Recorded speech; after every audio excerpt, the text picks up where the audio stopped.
On the profile interview segment this week, I will be speaking with Lagos APC governorship candidate Babajide Sanwo-Olu. He will be shedding light on his plans for workers and business owners in Lagos State. Take a listen.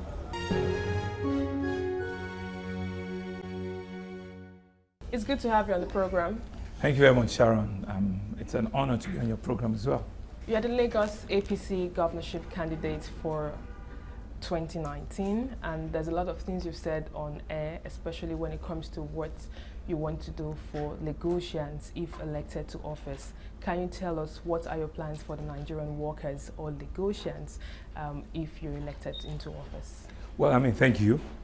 When you talk Lagosian workers, as in the civil servants and the public officers in Lagos, or Lagosians in general?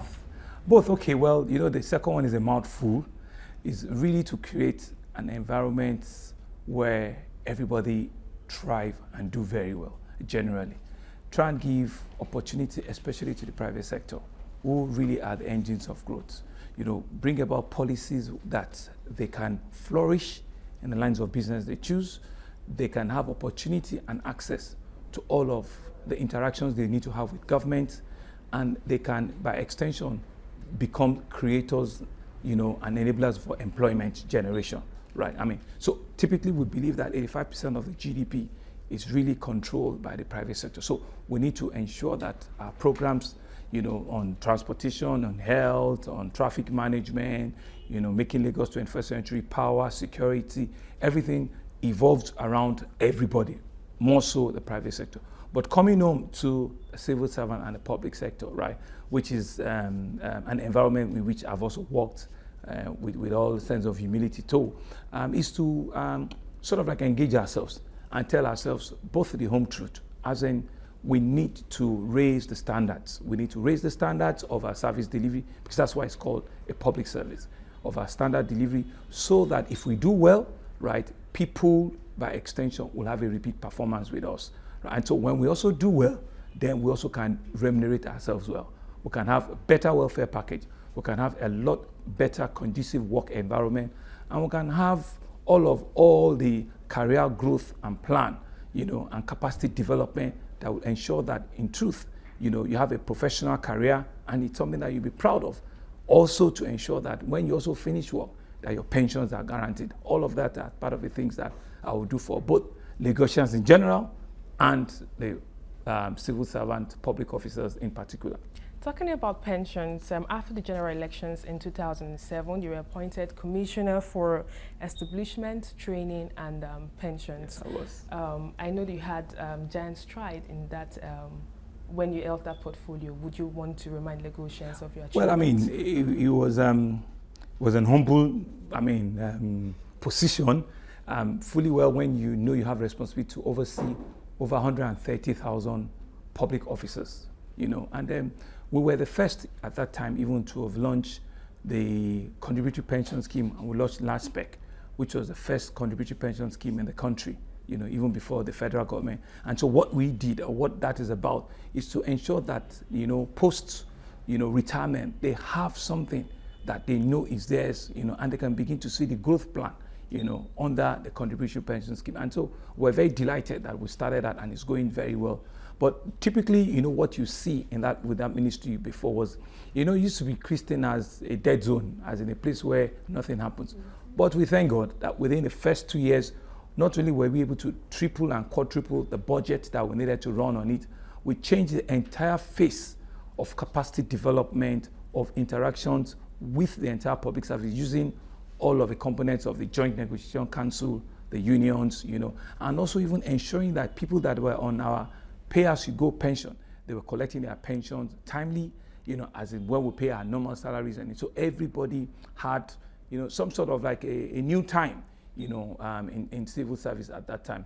But much more important was that there was a career path, there was a growth plan, there was a developmental plan that we put in place, And finally, I think we also recreated what we call Office of Transformation at that time, which is also meant to bring about new innovations in governance, one-stop shop, what our offices should look like, when you come in, how courtesies can be extended and all of it.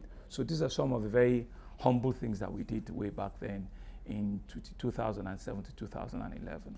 I'll be asking you a two-in-one question. How would you describe a government that refused to pay pensioners their pension as at when due? And I would also like to know your position on the struggle towards achieving a new national minimum wage. Are you going to pay if the president assents to it? And are you going to pay more perhaps? Well, I mean, so let me start with the second question, because a lot of people want to hear that. Well, I mean, with all sense of responsibility and humbly so, in 2011, when the current when the current minimum wage was signed up, I was on the committee with the federal government, and I dare say that Lagos State was the first to implement, under my watch, the first to implement the minimum wage at that time, which is the 18,000 minimum wage. We're the very first, even ahead of the federal government, when they had even accented to it. So that goes to show that if I, as a commissioner, can push the government at the day then for them to pay it, it stands to reason that as a chief executive, as a governor of the state, right, and they bring about, improvement in the salary welfare of my staff, I can assure you that it's something that we will deal with dispatch. It's something that we would love to pay, because, to whom much is given, much is also expected. We will make sure that we'll raise the bar in terms of service and quality of service, but we'll ensure that, we'll also pay them, because, inflation over those periods too, has been on the upward side. So in truth, they certainly deserve the minimum wage. And like I've said, even on the campaign trail, if we bake the cake bigger, there's nothing stopping us from ensuring that we even pay slightly above the minimum wage, because we want wages that will be proper take home, not drop you at the bus stop, that will take you home. So it has to be something that we'll consider so very positively. And to go back to your first question, which is how would I, rank? It's always a very difficult thing, because I don't know what are the issues, or what are the complaints, that will be sitting, as a governor or a head of agency at that time. But I say, if for whatever reason somebody has served you for those number of years, right, I think it's just human that you pay them, pensions, that is due. But I would say that Nigeria as a country, we've sort of like delayed that. And so what I know is that there's been huge pension liabilities over those periods. So, if you hadn't planned well, then it becomes, like a big challenge for all of them, cash-wise, to be able to deal with. But it still doesn't take away the fact that people that have served you for 30, 35 years, you probably shouldn't just throw them into the rain, and get them cold. You should look for what, or how you need to pay them. The social welfare of Lagosians, I know, is one of top priority in your manifesto. My concern is, I'm aware that you are the pioneer or the initiator when it comes to the LAGBOS system. Looking at the standard of living in Lagos right now, or in the country, I'm concerned you would increase the number of access, or probably affordability of the LAGBOS system. Well, it's not just going to be LAGBOS. We're looking at what we call an integrated mass transit system. This is a huge city, and a whole lot of people need to move from one area to another. They need to come in on a daily basis for work, for business, for whatever it is. So what we're trying to do is to have both the rail, the waterways, and of course the LAGBOS you mentioned, which is a road transportation system. It's only when we have the three of them, the three prong working well, that you can see an integrated transportation system. And what that will do, especially if you're able to have a payment solution in which with your card, you can hop in and hop out. You can use any of them with your card. It will make movement a lot easier. It will even make issues around reduction in the cost, because what you will see is there will be a lot of transfer pricing. Yeah, and it will be easier for you to manage and effectively do well, right? So it's not unlikely that if we get it right and it's working, we can actually see a reduction in the total cost if a lot more people believe in it, and you're not having one person per car, on the road that is already congested, right? So let everybody, it's like park and ride. Let everybody hop in and hop out, and that's the plan that we have for Lagos. Do you see this particular system or dream that you have actually creating more employment for an average Lagosian? No, it goes without saying. It goes without. Once, for example, the rail system starts, is huge number of people, from conductors to engineers to traffic design to traffic signal officers to a whole lot of people that, those days when we're growing up, I'm not sure, Sharon, you were up then. Nigerian Railway used to be the highest, employer of labor, Nigerian Railway Service. So you can imagine the number of people they used to employ them. So it's the same thing. Once you bring back the rail, they would pick a whole lot of people off the rail, off the road. Same with the waterways. If you have ferries moving up and down, it will create from the various jetties to the various terminals to people working, to people that would need to repair and all of the things. It stands to reason that jobs will be created, opportunities will be abound, and then there will be better quality of life for all of us. As a politician, what's your view on local government autonomy? Well, I mean, that's a very tricky question, because, I always say it, to eat an egg, you certainly must, to eat an omelette, you must break the egg. At some point, in government, what I think has happened is we need to scale up the capacity in the local government first.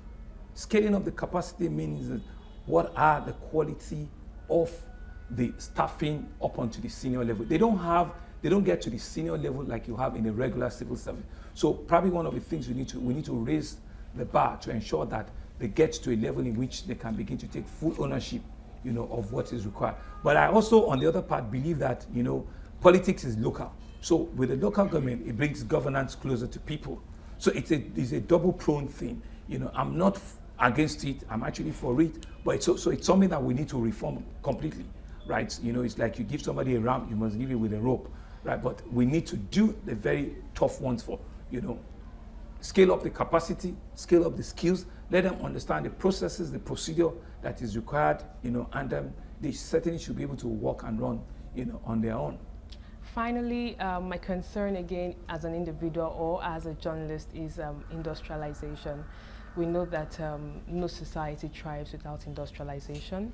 Lagos is an urban city, and we have lots of companies, but we also have hardworking youth who are ready to actually move to the next level in terms of probably promoting their business. Yeah. So is there an enabling environment for them? Will there be an enabling environment for them if you're elected into office? Is there any vision you have in encouraging those young minds? Sharon, it goes without, any iota of doubt. Like I did say in my opening statement, I understand and I appreciate that the private sector runs about 80–85% of the GDP. So we need to ensure that we keep them in business. We keep all of the major, industrial places, we keep them working. And by extension, they also need to bring about new processes, new lines, new designs that they need to be able to compete and compete very well, globally, right? And so for a big city like us, we know we need, almost 30% of all of the manufacturing concern in the country, right, have one inroad or the other in Lagos. So we need to continue to do that and do it very well. But like you've also said on the flip side, everywhere globally too, is entrepreneurship. It's ensuring that, the small, medium enterprises are the way to go, right? Not everybody can employ 5,000, 10,000. But I tell you, the 2 people, the 5 people, the 10 people, right, the corner shops, if you give them also the right enabling environment, they're meant to take people off the street. And so part of the things we'll be doing is to see how we support all of the youth, all of the very young graduates who have innovative ideas, who want to really do things for themselves, who are not waiting for government to come and get them out of it. Once they leave school, be very creative, be very innovative, and see what are the things you can do. So our role will be to create support for them. If it is seed capital, if it is training they will require, if it is mentoring they will require, so that they can go and flourish and do all of the things they do. Talking about tax, is there any way that probably a government can actually assist the youth? Because I know taxation is one issue that many people face when it comes to industrialization. No, I'm not sure there will be issues or problems around tax, right? Tax is always a thing of the law, right? And I'm always very careful, because I'm not a lawyer, to begin to talk, it's always very easy for people to say, I'm going to reduce, I'm going to no. Let's look at it. And it's also one of the major sources of revenue for government. But let's put that aside and see the opportunity. This is a 20 million plus population. So if you get it right, you can be rest assured that whatever it is you lay your hand in, there's a market out there for you. It's just for you to be focused. It's for you to know what exactly you want to do. And for us, is to create that enabling environment for you. If you're in a startup tech companies, how well are we building tech hubs for people so that they don't need to have all of the implements before they can do their business? It's going to be a plug and play. Provide for them Wi-Fi, provide for them, services, shared office spaces, and they can do things for themselves. If it is the corner shop you need, talk to our employment trust fund, trust fund that we currently have. Let's see how we can increase the access to the fund in terms of the budget size and in terms of the condition precedent, for you to be available to you. So once we can manage all of that, so we can get a lot more people benefiting from the employment trust fund, right? And the moment we do that, it's just to test them, monitor them, even do a bit of, conditional cash transfer to some people, and take people out of poverty. Once you begin to do that, one person employs 1 or 2 people, 5% employs 2 or 3 other people, and you begin to see jobs being recreated, right? And we face all of the other things we need to do in education, in health, in public, transportation, in environment, in slow bomb grade, in waste management, in power, so that we have, a total win-win situation and begin to take Lagos to greater heights. It was an interesting conversation I had with you, and I wish you success. Thank you so very much, Sharon. I certainly do need the success part of it as well. And that's all we can take on today's edition of the program. Join us next week for a fresh edition of the show. I am Sharon Ijason. Thanks for watching, and remember, labor creates wealth.